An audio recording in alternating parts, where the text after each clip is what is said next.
ရန်ကုန်မြို့ UMFCCI တွင်ကျင်းပပြုလုပ်လျက်ရှိသော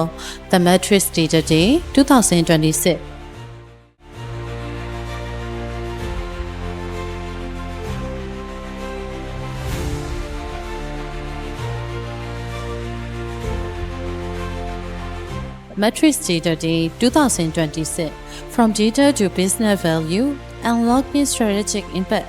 Data မှစီးပွားရေးတန်ဖိုးမဟာဗျူဟာအကျိုးသက်ရောက်မှုအခမ်းအနားအားစတင်ဖွင့်လှစ်ကြောင်းကြေညာအပ်ပါတယ်ရှင်။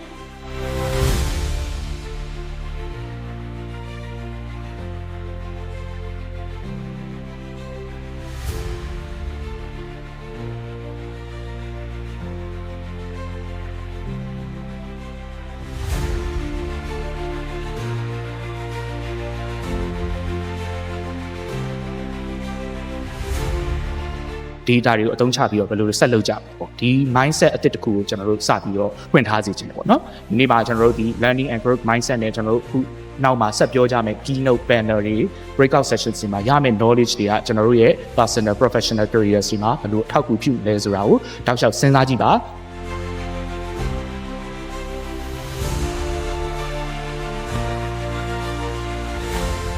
AI ကလူသားတွေကိုစားထိုးမှာမဟုတ် AI ကိုမတုံးတက်တဲ့သူတွေကို AI ကျွမ်းကျင်တဲ့သူတွေကအစားထိုးမယ်လို့ပြောတယ်အဲ့တော့ဒီမှာရှိတဲ့ကျောင်းသူကျောင်းသားတွေဒီငယ်တွေ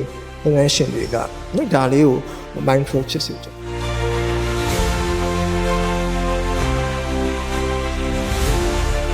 family မှာရှိတဲ့ data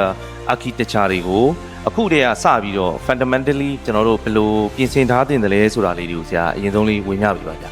ချို့မိခွန်းနေ AI မေးကြည့် AI မေးဖြေလို့မရအောင်ဒီမှာ data မှမရှိဘူးကျွန်တော် data ကိုစုစည်းမဲ့ architecture ကိုအဖွဲ့အစည်းတွေက plan လုပ်တင်တယ်ကျွန်တော် advice ကတော့ businesses တွေကနှစ်ခုလုပ်ပါအခုရှိတဲ့ models တွေကိုသုံးပြီးတော့ကိုယ့်ရဲ့ business မှာ intelligent ဖြစ်အောင်ကြိုးစားပါရန်ကုန်ကမြန်မာအမျိုးသမီးတွေတီသပင်ဆိုးတီစပြီး data သပင်က brunette ဆိုတာဘယ်နှယောက်လဲ blonde ဆိုတာဘယ်နှယောက်လဲဟိုအဲ့ဒါမျိုးကအစဒီ